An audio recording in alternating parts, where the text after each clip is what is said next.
Good morning all of you student. Last topic हम जो study कर रहे थे उसमें हमने स्टडी किया था गॉसेस एप्लीकेशन स्टडी की थी, और गॉसेस एप्लीकेशन में हमने फर्स्ट जो टॉपिक लिया था इन्फानाइट लाइन चार्ज के रीजन से हमने इलेक्ट्रिक फील्ड इंटेंसिटी की डायरेक्शन कैलकुलेट की थी। आज हम क्या कैलकुलेट करने वाले हैं? आज हम मैग्नीट्यूड कैलकुलेट करेंगे।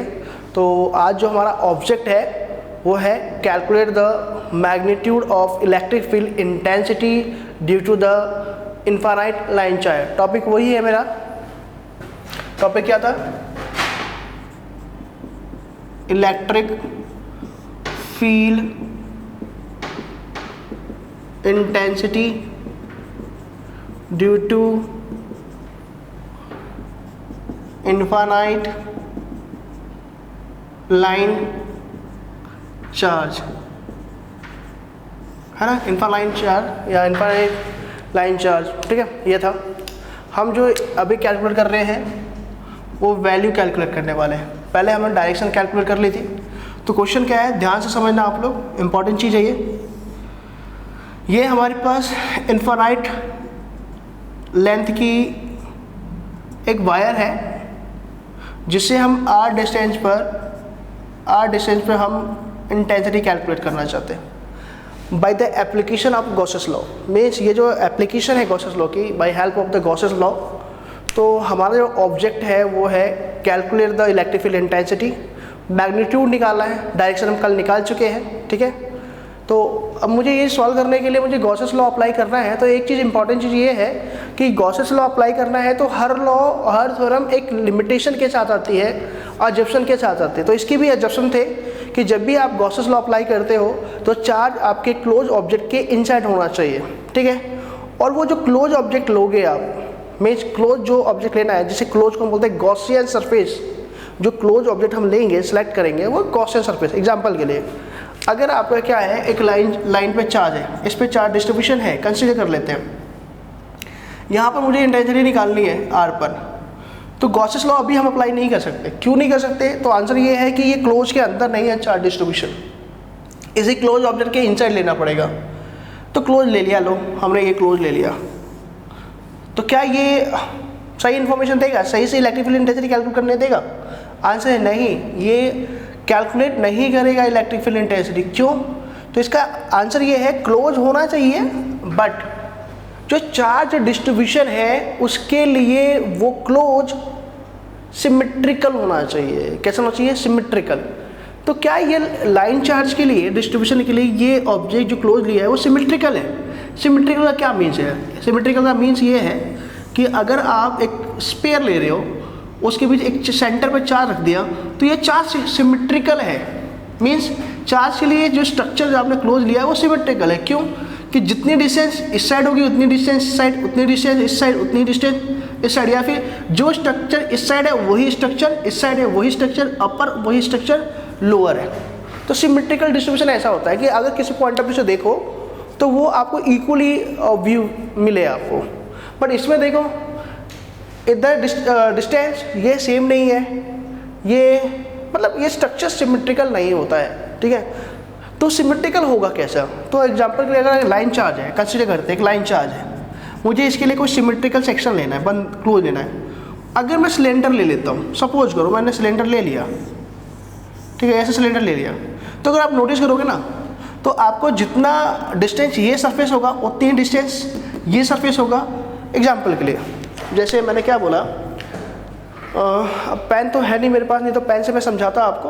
आप क्या करो, जैसे कि हमने एक पेन रिफिल लिया है, उस रिफिल का मतलब है उस पर चार्ज डिस्ट्रीब्यूशन है। अब मुझे इसको ना किसके अंदर, चलो मैं एग्जांपल दिखाता हूँ, समझाता हूँ। समझो, ये मेरे पास इस पे ये एक लाइन चार्ज है, मीन्स इस पे लेंथ है। लीनियर चार्ज डिस्ट्रीब्यूशन, एरियल और वॉल्यूमेट्रिक क्या होता है वो मैं डिस्कशन नहीं करूँगा, वो सर ने आपसे डिस्कशन कर रखा है, ठीक है। मैं उस पर कॉन्सेप्ट सॉल्व कर रहा हूँ। तो इस पे लाइन चार्ज डिस्ट्रीब्यूशन है, राइट। मुझे इसके लिए ना सिमेट्रिकल क्लोज लेना है, चार्ज डिस्ट्रीब्यूशन इसके ऊपर है। और गॉसेस लॉ आप डायरेक्ट अप्लाई नहीं कर सकते। गॉसेस लॉ कहता है कि चार्ज कहीं भी होना चाहिए, क्लोज के अंदर होना चाहिए, इनसाइड होना चाहिए। अब ये तो इन एयर है, तो आपने क्या किया, आपने एक इस पेपर को एग्जाम्पल के लिए एक पेपर लिया मैंने इसको, ठीक है, और मैं इसको फोल्ड कर लेता हूँ, ठीक है। मैंने इस पेपर को फोल्ड कर लिया, समझो मैंने ऐसे इसको फोल्ड कर लिया, ठीक है। फोल्ड करके मैंने इसको इसके इनसाइड रख दिया, ठीक, ओके। ऊपर से क्लोज, नीचे क्लोज। अब ये क्लोज के इनसाइड आ गया, गॉसेस अप्लाई कर सकते हैं। अब एक चीज़ नोटिस करो, अगर ये इसके बीचों बीच सेंटर में है, सेंटर पे है, तो इस पे जो चार्ज है ना, उससे ये सरफेस जितने डिस्टेंस होगा उतनी ही डिस्टेंस पे ये सरफेस होगा, उतनी ही डिस्टेंस पे ये सरफेस होगा, और उतनी ही डिस्टेंस पे ये सरफेस होगा। तो अभी यहाँ पर देखो ये सेक्शन दिखेगा आपको, ये दिखेगा, पीछे वाला नहीं दिख रहा। तो ऐसे अगर मान लो ये सिलेंडर में ले रहा हूँ, ऐसे सिलेंडर ले रहा हूँ, तो आपको ये वाला सेक्शन दिख रहा है, ये वाली जो लाइन है वो ये वाली है, और ये वाली जो लाइन है वो ये वाली लाइन है। बट ये जो फ्रंट साइड है, ये वाला साइड आपको अज्यूम करना पड़ेगा ये साइड है, और बैक साइड जो है वो इस साइड का है। तो अगर एक लाइन है तो उस लाइन से जो सेंटर के बीचों बीच है, उससे ये सरफेस पे चार्ज डिस्टेंस और इस सरफेस की डिस्टेंस, इस सरफेस की डिस्टेंस और इस सरफेस की डिस्टेंस सभी इक्वल है। मीन्स लाइन चार्ज के लिए जो सिमेट्रिकल क्लोज ऑब्जेक्ट बनता है वो है सिलेंडर, और कुछ नहीं लेते हम क्या लेते हैं, सिलेंडर लेते हैं। तो एक चीज़, जब भी गॉसेस लॉ एप्लीकेशन अप्लाई करनी है गॉसेस लॉ की, तो आपको जो भी चार्ज डिस्ट्रीब्यूशन ले रहे हो वो सिमेट्रिकल के अंदर होना चाहिए। तो हमें जो क्लोज सेलेक्ट करना है वो सिमेट्रिकल क्लोज ऑब्जेक्ट लेना है, ऐसे ही रैंडमली कोई क्लोज नहीं ले लेते हम, ठीक है। चलो आते हैं टॉपिक पर। तो बच्चों मेरे पास क्या है, इस पे एक चार्ज डिस्ट्रीब्यूशन था,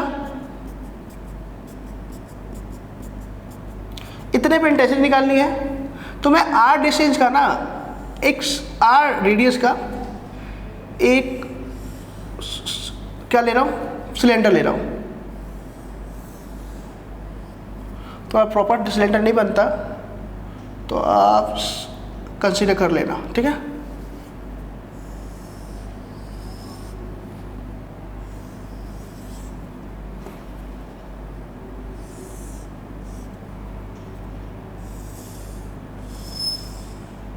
ठीक है, ये सिलेंडर को कंसीडर कर लेते हैं हम कि ये हमारा सिलेंडर सेक्शन है।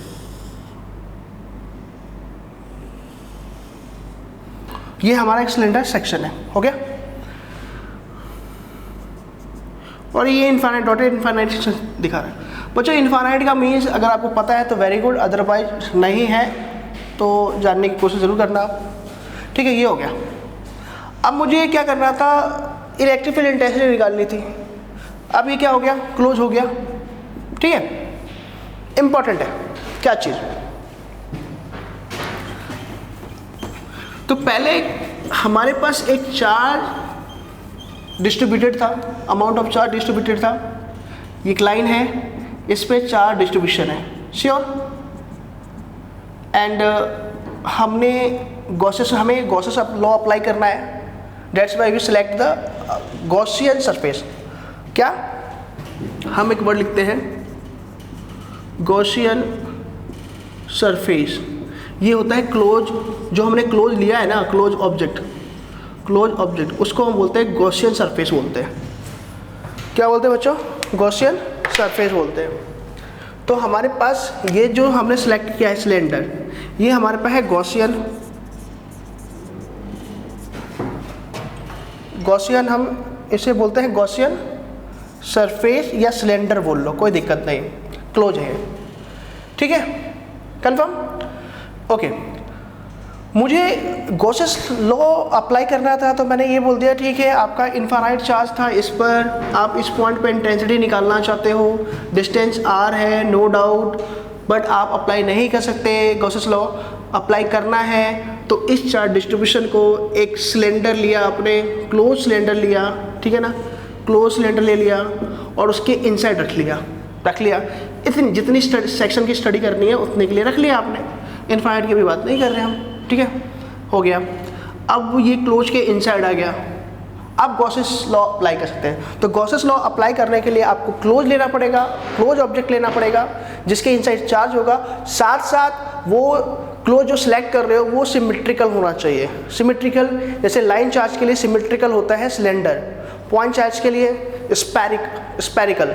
तो अभी हमने ले लिया, हो गया। गॉसेस में एक लाइन और मेंशन करता है कि जितने क्लोज होंगे उनके लिए इंडिविजुअली आपको गॉसेस लॉ अप्लाई करना है। क्या मीन्स है उसकी बात कर लेते हैं।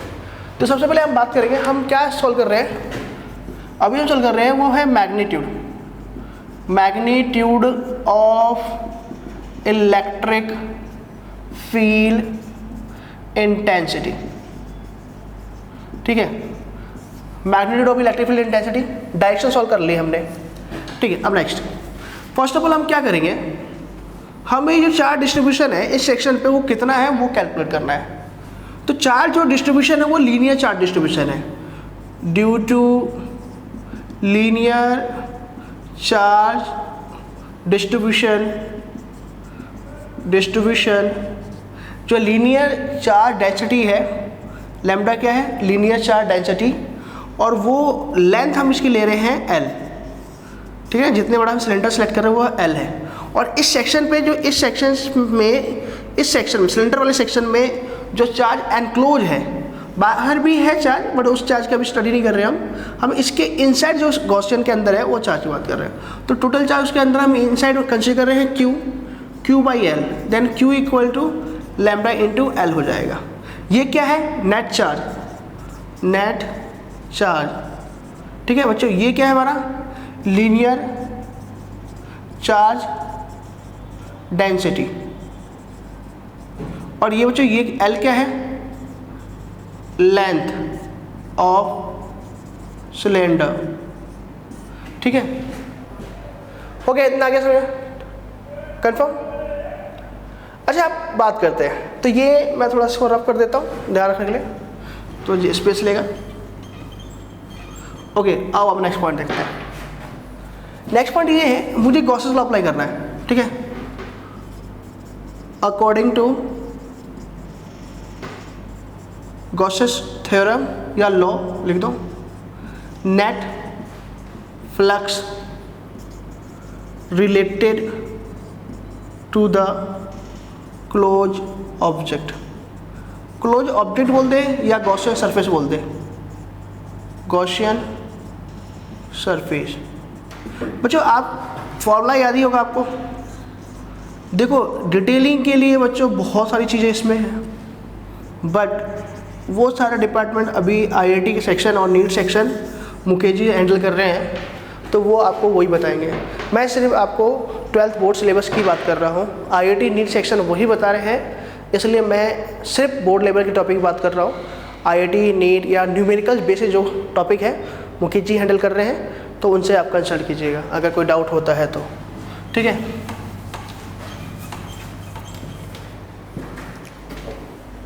ओके हो गया इतना। बट गॉसेस थ्योरम कहता है कि ये तो आपने अप्लाई कर दिया, बट जितने भी क्लोज ऑब्जेक्ट है ना, कितने क्लोज सेक्शन है, उतने आपको ये लॉ अप्लाई करने पड़ेगा। क्या मीन्स है, पहले लिखते हैं फिर डिस्कशन करते हैं।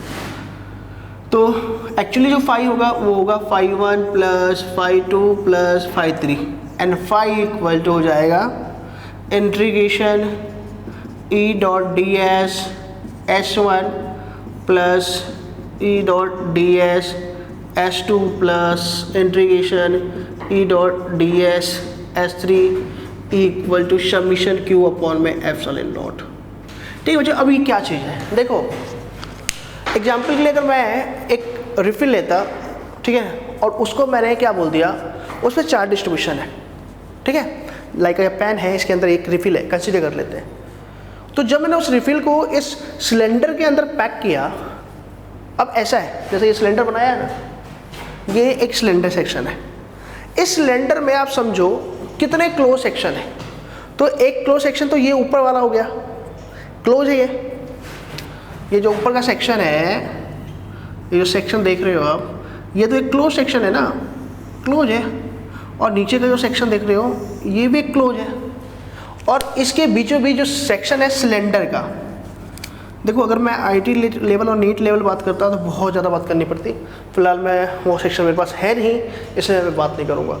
तो ये बीच का सेक्शन है, हमारे पास 3 क्लोज सेक्शन हो गए हैं। एक क्लोज हो गया है ये वाला, जिसका एरिया आप कंसिडर कर लो S1, एक है ये जिसका एरिया S3, और एक है ये जिसका एरिया है S3। ठीक है, अब हमने क्या किया, तीनों के लिए क्लोज है तो तीनों के लिए गॉसेस थ्योरम अप्लाई करनी पड़ेगी।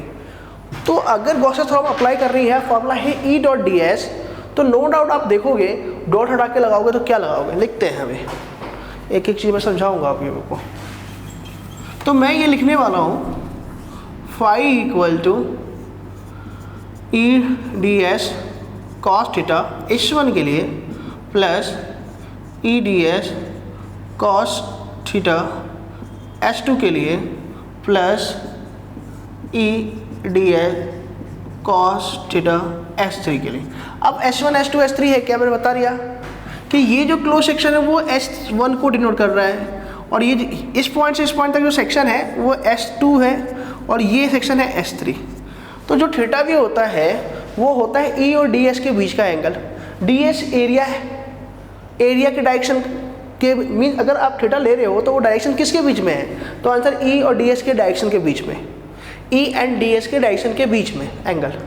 तो E की डायरेक्शन पता करनी पड़ेगी और DS की डायरेक्शन पता करनी पड़ेगी। इस सेक्शन में अगर बात हम करें तो याद करो आप कि अगर ये एक एरिया वेक्टर है, एरिया है, ठीक है, ये मेरा एक क्लोज है, ये वाला ये सेक्शन जो दिख रहा है आपको ये क्लोज है, इसके लिए एरिया किधर होगा, जैसे मैंने अभी आपको एग्जांपल दिया था।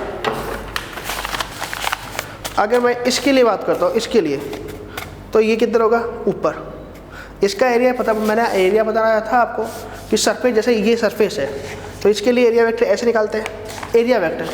अगर एरिया वेक्टर मुझे इसे निकालना है, 11th में बता रखा है मैंने आपको, इसका एरिया वेक्टर बताएगा तो ये ऊपर की तरफ, इसका एरिया वेक्टर नीचे। एरिया वेक्टर हमेशा सरफेस के परपेंडिकुलर आउटवर्ड होता है। तो अगर ये क्लोज है और इसका सरफेस ये है तो इसका परपेंडिकुलर आउटवर्ड ये हुआ। अगर ये क्लोज है और इसका सरफेस परपेंडिकुलर डाउनवर्ड हुआ। अगर ये क्लोज है तो इस सरफेस के परपेंडिकुलर सेक्शन कौन है, ये हुआ। या इस साइड बात करोगे तो ये हुआ। कोई सी डायरेक्शन ले लेते हैं। तो अगर मैं पूछूं आपसे कि भाई इस सरफेस के लिए एरिया वेक्टर किधर होगा, तो एरिया वेक्टर की जो डायरेक्शन है एन कैप से लिख दो, वो इधर होगी। इसका एन कैप जो होगा, N cap unit vector of direction बोल रहा हूँ, डाउनवर्ड होगा।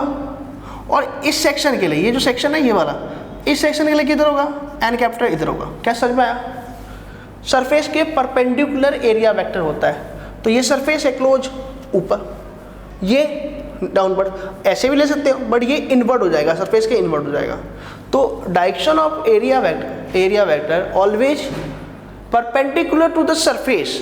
तो ये सरफेस है, then direction of this surface outward यही होगा, ये आउटवर्ड एंड देन ये आउटवर्ड है हमारा, हो गया। तो एन डी एस की डायरेक्शन तो मुझे मिल गई, बट अब बात आती है ई की। किसकी आती है? ई की बात आती है। ठीक है बच्चों, समझ लो, ऐसे समझ लो जैसे कि इस पर एक लाइन चार्ज था, इस पे ये एक लाइन चार्ज है इनफाइनाइट लेंथ, और इस पे चार्ज, पूरे पे चार्ज है। तो अगर आप सपोज करोगे कि इस पे चार्ज ऐसे है, तो मैंने लास्ट लेक्चर में आपको बताया इंटेंसिटी कैसे कैलकुलेट करते हैं। तो इंटेंसिटी कैसे करते हैं, सिंपल सा है कि इस पे अगर इंटेंसिटी कैलकुलेट करनी है डायरेक्शन, तो यहाँ पे जो चार्ज होगा, इधर इधर इधर कहीं भी चार्ज हो, उसके perpendicular outward, perpendicular outward, intensity last lecture में। अब परपेंडिकुलर आउटवर्ड सरफेस के लिए भी लिया है, नो डाउट, वो सरफेस के अकॉर्डिंग था। ऊपर क्लोज बना, जब क्लोज बनाएंगे इसको, इसको हम क्लोज बनाएंगे, ऐसे देखो, इसको मैं क्लोज के अंदर रखूंगा, तो एक तो क्लोज ये है, तो इस क्लोज सरफेस का परपेंडिकुलर आउटवर्ड, आउटवर्ड, आउटवर्ड। अब ये तो हो गया डायरेक्शन एरिया वेक्टर का। अब इंटेंसिटी होती है ड्यू टू चार्ज, तो लाइन तो यही थी ना, ओरिजिनल लाइन ये थी, तो इस पे ही चार्ज है। तो यहाँ पर जो पूरे सेक्शन में जो चार्ज है, कहीं भी लो, इंटेंसिटी डायरेक्शन उसके परपेंडिकुलर आउटवर्ड ही होती है, आउटवर्ड आउटवर्ड आउटवर्ड। तो अब यहाँ पे एक सर्कल ऊपर बना लो, एक सर्कल नीचे बना लो, बीच में सिलेंडराइजेशन रख दिया, कुछ भी रख दो, बट इन सब पे इंटेंसिटी इधर ही लग रही है ना, इस साइड में। सोचना आप एक बार, ठीक है। तो हो गया। तो हमारे पास क्या है, यहाँ पर भी जो होगा इंटेंसिटी इधर ही होगी, क्योंकि लाइन है और लाइन पे सभी लाइन पर डायरेक्शन इधर ही होने वाली है। आपने क्लोज जरूर कर दिया है इसको। इस वाले पे भी बच्चों किधर होगी, इधर ही होगी ई की डायरेक्शन, और ठीक है ना, इधर ही होगी ई की डायरेक्शन, ई वेक्टर इधर ही होगा, डायरेक्शन ऑफ वेक्टर, ठीक है ना। और इस पूरे सेक्शन पे भी इधर ही होगा, ठीक है बच्चों। अच्छा अब एक चीज़ देखो, इसमें एरिया वेक्टर इस सेक्शन के लिए, H1 के लिए एरिया वेक्टर ऊपर है, इंटेंसिटी इधर है, एंगल 90 डिग्री, इधर भी 90, ए इधर, डायरेक्शन एरिया वेक्टर नीचे। इसमें क्या प्रॉब्लम है कि सरफेस के डायरेक्शन एरिया वेक्टर भी इधर ही है और इंटेंसिटी भी इधर ही है, तो ये थीटा हो गया 0, इधर 90, इधर 90। तो S2 से जो थीटा मिलेगा वो 0 डिग्री मिलेगा, 90 और 90, समझ में आया? तो यहाँ पे जो H1 है वो 0 डिग्री होगा, H2 है, सॉरी H1 है वो 90 डिग्री मिलेगा, ये 0 मिलेगा और ये 90 मिलेगा, और इक्वल टू हमारा चल रहा है समीशन Q अपॉन में epsilon not. What is the summation Q? The means of the summation Q equal to net charge which lies inside the Gaussian surface, ठीक है? Okay. We already know that the value of cos 90 equal to 0 and cos 0 equal to 1. That's why we when we solve this value and mathematically term, we will obtain phi equal to 0, value of cos 90 equal to 0. That's why it whole become the 0 and this is 1. That's why it will be form integration close EDS, ठीक है? ये भी आपका 0 हो गया और equal to summation Q upon में epsilon naught हो गया। ओके, ठीक है, इतना हो गया। अब इंटीग्रेशन EDS, E कंप्लीट है इसलिए आउटसाइड इंटीग्रेशन DS ये ले रहे हैं हम, और समीशन Q है net charge. Summation Q is the net charge which lies inside the Gaussian surface।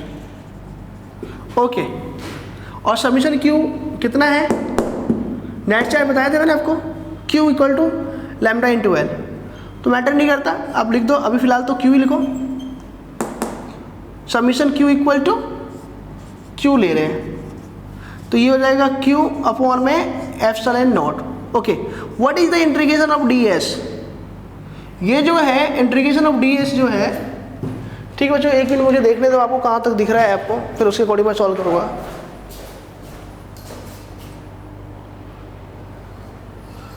Okay, आपको शायद ये सेक्शन आपको दिख जाएगा, ठीक है? करते हैं, यहाँ पर मैं कर देता हूँ यार, रेशन है नहीं अब, ठीक है बच्चों? देखो अब, ओके, वैसे तो आपने गॉसियन सरफेस देख लिया होगा, तो रिमाइंड करके देख लेना, मैं इसको रफ कर देता हूँ, थोड़ा स्पेस मिल जाएगा मेरे को, ठीक है? अब देखते हैं इधर, देखो। ओके बच्चों देखो, अब उधर से इंटीग्रेशन जो DS होगा वो होगा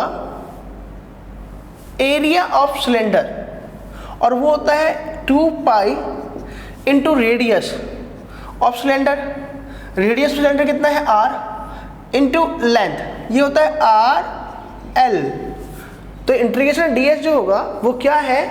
ये सिलेंडर का कंप्लीट एरिया है, और सिलेंडर का कंप्लीट एरिया होता है 2 pi into radius into height. तो हाइट कितनी है? L के इक्वल, रेडियस कितनी है? R के इक्वल, तो 2 पाई RL। श्योर? तो ये जो टर्म बनेगी, ये जो टर्म सेक्शन बन रहा है आपका, वो कितना बनेगा? थोड़ा इधर बेटर नहीं लग रहा, इधर ही लिख देता हूँ मैं, साइड लिख देता हूँ।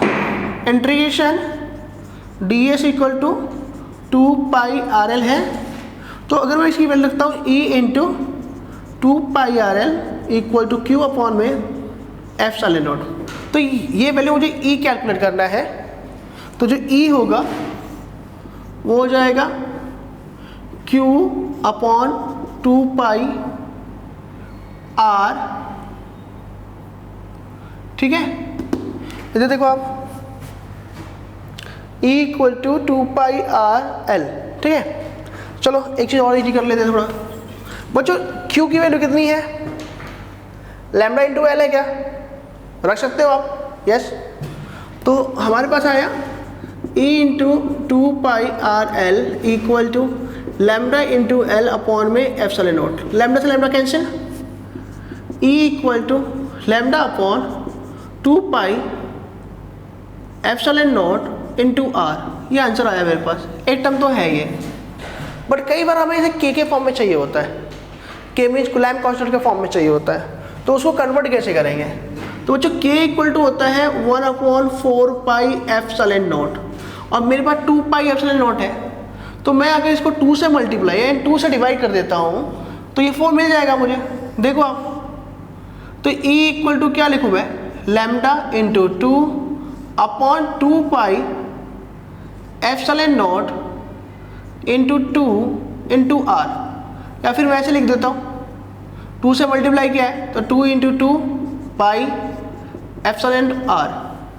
ठीक है बच्चों, तो ये क्या 2 इंटू 2 4 हो जाएगा, तो हमारे पास जो E हो गया वो हो गया 2 lambda upon 4 pi epsilon naught into R।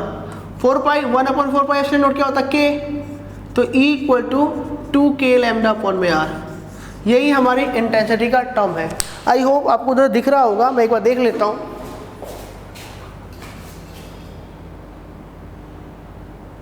ठीक है, आपको दिख रहा है sir? Yes, you can write. Okay, तो यही हमारे पास टॉपिक था बच्चों, कंफर्म। तो क्या चीज़ इंपॉर्टेंट है, कई सारे इसमें क्वेश्चन अराइज हो सकते हैं, बट उसके लिए मुझे टाइम चाहिए, और फिलहाल मेरे पास इतना टाइम नहीं है कि मैं आपको एक एक चीज़ बेटर वे में समझा सकूं, क्योंकि नीट सेक्शन और आईआईटी सेक्शन सर का है, मुकेश जी सर का है, तो वो आपको और बेटर चीज़ में समझा सकते हैं। ठीक है, देखो, तो सबसे पहले हमने क्या किया, एक इन्फानाइट लाइन चार्ज था, उसमें चार्ज था, उससे इंटेंसिटी निकालनी थी r डिस्टेंस पर। अब जब r डिस्टेंस पर निकालनी थी तो वो तो था अनक्लोज, तो हमें क्या करना था, उसको क्लोज के इनसाइड लेना था। तो क्लोज के लिए हमने सिलेंडर लिया। सिलेंडर ही क्यों लिया, तो आंसर है क्लोज विद द सिमेट्रिकल। तो लाइन चार्ज के लिए जो सिमेट्रिकल सेक्शन होगा वो होगा सिलेंडर, ले लिया सिलेंडर। देन गॉसेस लॉ के according to Gauss's law, whenever you want to calculate the electric flux related to any closed section, you have to judge and mention how many number of closed section in that closed object। कितने close, एक जो close आपने लिया है उसमें कितने close section बनते हैं वो आपको देखना पड़ेगा, right. So when we select the closed surface as a cylinder, when view the cylinder, we have the 3 closed section, first, second and third. First one is the circle, third one is the circle, and within the 2 circle is a cylinder. Okay, so we apply the for the Gauss's law for all 3 section according to Gauss's law. ठीक है, we consider the flux related to the first section is phi1, second phi2 and third phi3, and apply the individually law for the all closed section. So when we apply for the first section EDS, when we remove the dot it apply the cos theta, but theta no doubt angle between the intensity, direction of intensity and direction of cross section area. ठीक है, so for the first section it is a 90 degree, for the second section it is the 0 degree, and for the third section it is a 90 degree. That's why when we solve the all term we obtain the 19 become the whole term 0, and again S3 become the whole term 0. That's why we have only the flux related to the S2 section. So phi equal to 0 plus EDS 0, and हम क्या करते हैं, E को remove करते, E को outside करते हैं। Why? Integration only for the variable term, and intensity here the intensity is the constant term. So we extract the E outside the integration term and integrate the only the variable term. Here the variable term is the ds.